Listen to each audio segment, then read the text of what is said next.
CA साहब, मेरे को दुश्मन कम और जान देने वाले फैंस ज्यादा है। ఎక్కడి నుంచి మొదలు పెట్టాలి? रायलसीमा का नाम सुना? वो मेरा अड्डा। దేశానికి ఒక రాష్ట్రపతినిచ్చింది రాయలసీమ. అవిభక్త ఆంధ్ర రాష్ట్రానికి 6 ముఖ్యమంత్రులు ఇచ్చింది రాయలసీమ. తెలుగు జాతి కోసం పిడికిలి బిగించిన ఒక మహనీయుడిని గుండెల్లో పెట్టుకుంది రాయలసీమ. ప్రపంచ పటంలో మన ఆంధ్ర రాష్ట్రాన్ని విజనరీ చేసింది ఒక రాయలసీమ. ఇది రాయలసీమ కాదు, రాయలసీమ. सारे जहां से अच्छा हिंदू सीता हमारा, हम बुलबुले इसके ये गुल सीता हमारा. ఇవాళ సితారా ఎంటర్టైన్మెంట్స్ మా డాకు మహారాజ్ సినిమా యొక్క ఈ విజయోత్సవ సభకు విచ్చేసిన నా అభిమానులకి, రాయలసీమ నలుచెరుగుల నుంచి విచ్చేసిన ప్రేక్షక దేవుళ్లకు, అభిమానులకి, కళా పోషకులకు, కళా ప్రియులకు,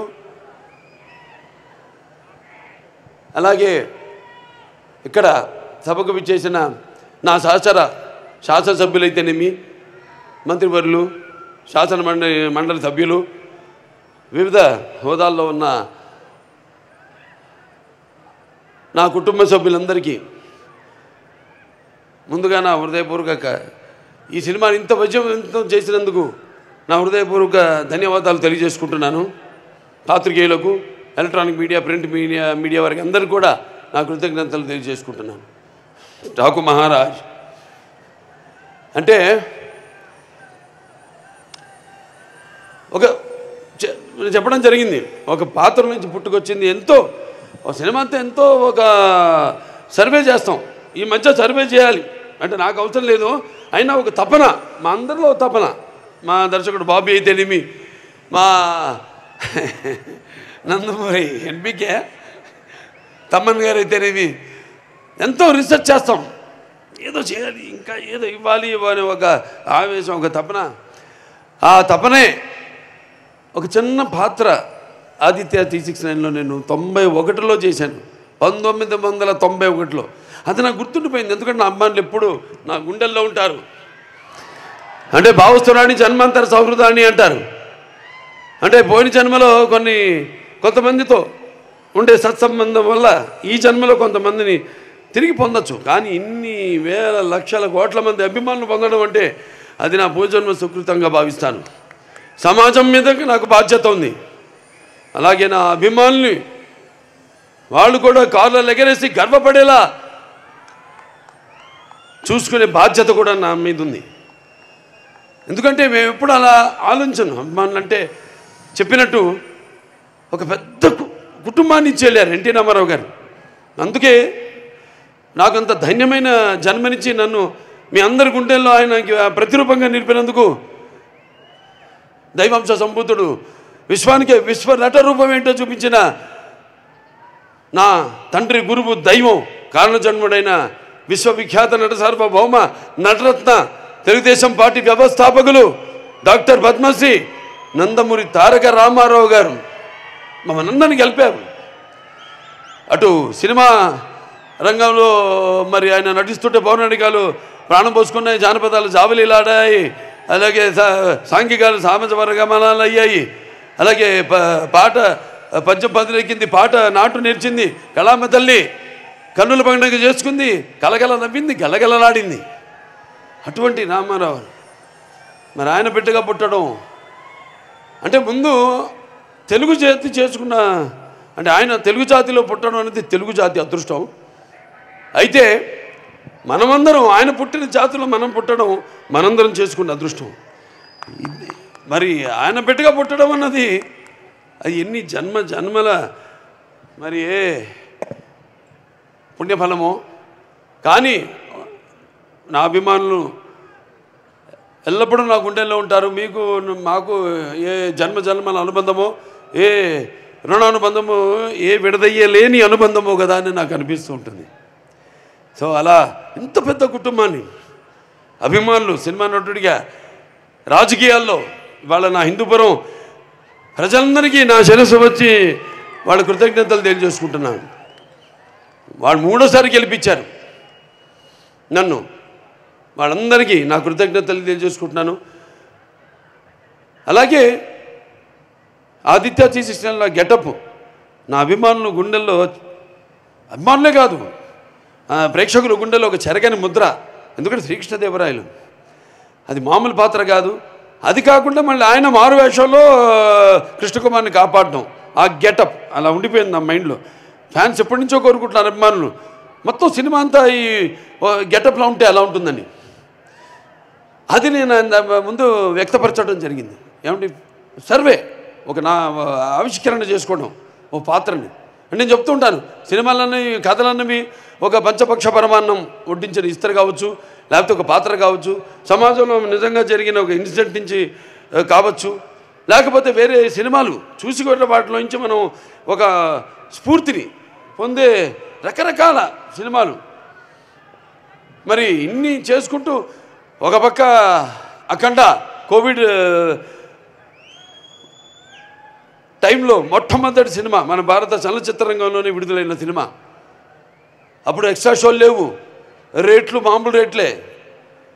అటువంటి తరుణంలో ఆ సినిమా రిలీజ్ చేయడం, దాని తర్వాత వీరసింహారెడ్డి, తర్వాత నేలకొండ భగవంత్ కేసరి, ఇప్పుడు డాకు మహారాజ్.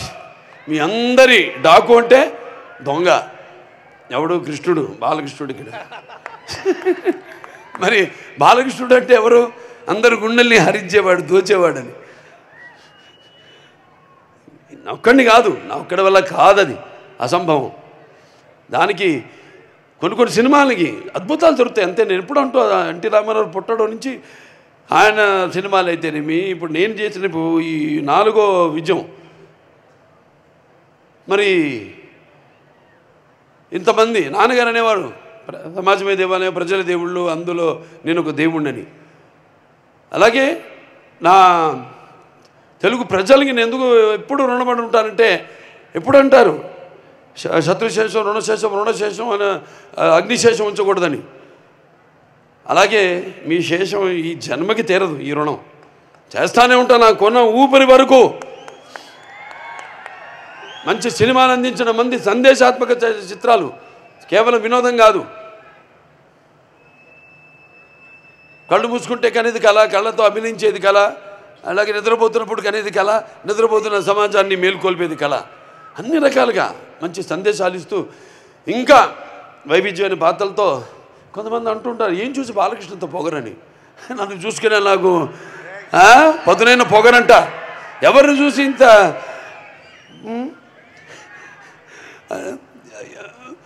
అంటే అన్నీ తెలుసా వీడికి అనుకుంటారు. నన్ను నేను తెలిసే కంటే గొప్ప పిచ్చ లేదని ఒక సవాలుగా నిలబడతా. ఎవరిని చూసుకుని తను అంత ధైర్యం అంటారు. నన్ను, నాలో ఉన్న మానవత్వ, నాలో ఉన్న వ్యక్తిత్వాన్ని చూసి మరి ఆ ధైర్యం అక్కడి నుంచే. నాలో ఉన్న వ్యక్తిత్వం అంటే ఒక పట్టుదల, కేవలం సినిమాలే కాదు, ఒక జీవితాన్ని కూడా ఏమిటో ఒక అర్థం చేసుకోవాలనే ఇంకొక తపన. అలాగే అభిమానులు ఉన్నారు, వాళ్ళే అసలు నిజమైన నా ప్రచారకర్తలు. నేను ఎప్పుడు పట్టించుకోను సినిమాలు కలెక్షన్స్ గురించి కానీ, రన్ గురించి కానీ, వేట్ల గురించి నేను ఎక్కువ పట్టించుకోను. కానీ వాళ్ళకు తెలుసు నా రికార్డ్స్ అన్నీ ఒరిజినల్ అని, నా కలెక్షన్స్ అన్నీ ఒరిజినల్ అని, నా అవార్డ్స్ అన్నీ ఒరిజినల్ అని, నా రివార్డ్స్ అన్నీ ఒరిజినల్ అని. అయినా ఇవాళ ఈ సినిమాలన్నీ కేవలం అట్లా మీకు నచ్చడమే కాకుండా అటు ఇండస్ట్రీకి కూడా ఒక ఉడత అటు పరోక్షంగా ఎంతోమంది ఉన్నారు సినిమా మీద ఆధారపడి సినిమా ఇండస్ట్రీలో అటు ఎగ్జిబిటర్స్ అయితేనేమి, పంపిణీదారులు అయితేనేమి, సినిమాకు పనిచేస్తున్న వాళ్ళు అయితేనేమి, వాళ్ళందరూ కూడా వాళ్ళందరూ ఆనందంగా ఉండడమే నాకు కావాలి. హాయ్ అండి, నేను మీ కార్తికేయ. టీఎఫ్సీసీ లైవ్ ఛానల్ని లైక్ చేయండి, షేర్ చేయండి, సబ్స్క్రైబ్ చేసుకోండి. This is Nikhil. టీఎఫ్సీసీ ఛానల్ని ఎంకరేజ్ చేయండి, లైక్ చేయండి, subscribe. Hello, this is heroine Alekhya Angel. TFCC live ఛానల్ని లైక్ చేయండి, షేర్ చేయండి, సబ్స్క్రైబ్ చేయండి. టీఎఫ్సీసీ ఛానల్ని లైక్ చేయండి, షేర్ చేయండి, సబ్స్క్రైబ్ చేయండి. నేను మీ హీరోయిన్ మౌర్యాని. Thank you. అందరికీ నమస్కారం, నేను మీ Geetha Madhuri. TFCC live like చేయండి, షేర్ చేయండి, సబ్స్క్రైబ్ చేయండి. హాయ్ అందరికీ నమస్కారం, నేను మీ Madhupriya. Please like, share, subscribe to TFCC live. Please subscribe TFCC channel like చేయండి, షేర్ చేయండి. టీఎఫ్సీసీ ఛానల్ని లైక్ చేయండి, షేర్ చేయండి, సబ్స్క్రైబ్ చేయండి. Hi, please subscribe TFCC. Hello, this is your all supplicants. Please do subscribe TFCC live channel. Thank you so much. Please do subscribe to TFCC live channel and like, share and subscribe చేయండి. Hi, నేను మీ Vijay Shankar. TFCC channel do subscribe, like చేయండి, share చేయండి. Thank you. నమస్తే, నేను మీ Karthika. TFCC ఛానల్ని share చేయండి, లైక్ చేయండి, సబ్స్క్రైబ్ చేయండి. అందరికీ నమస్కారం, I'm your favourite actress Ankita Maharana. Like చేయండి, షేర్ చేయండి, సబ్స్క్రైబ్ చేయండి. TFCC live. Love you all. TFCC live ఛానల్ని లైక్ చేయండి, సబ్స్క్రైబ్ చేయండి. అందరికీ నమస్కారం, టీఎఫ్సీసీ లైవ్ లైక్ చేయండి, షేర్ చేయండి, సబ్స్క్రైబ్ చేయండి. నీ heroine Srujitha Ghosh. Thanks to all of you. Hi, నేను మీ లావణ్య. మన టీఎఫ్సీసీ లైవ్ ఛానల్కి సబ్స్క్రైబ్ చేసుకోండి. అలాగే ఇందులో అప్లోడ్ చేసే ప్రతి వీడియోను లైక్, షేరింగ్గా కామెంట్ చేస్తూ ఉండండి. అలాగే ఇక్కడ కనిపించే ఈ బెల్ ఐకాన్ని మీరు ఇలా క్లిక్ చేసినట్లయితే ఇందులో అప్లోడ్ చేసిన ప్రతి వీడియో నోటిఫికేషన్స్ మీకు వచ్చేస్తాయి. Hi, this is Pujitha. Please subscribe to TFCC YouTube channel. Hi అండి, నేను మీ అనుశ్రీ. మన టీఎఫ్సీసీ లైవ్ ఛానల్ని లైక్ చేయండి, షేర్ చేయండి, అలాగే సబ్స్క్రైబ్ చేయండి. ఇది TFCC live. Like, share, subscribe చేయండి. Zia Noorin Sharif. Bye. Please subscribe to TFCC. Hi, నేను మీ Saptagiri. Please subscribe TFCC. Hi everybody, యూట్యూబ్లో సబ్స్క్రైబ్ చేయండి, వ్యూ చేయండి, ఫాలో చేయండి for all news about Telugu film.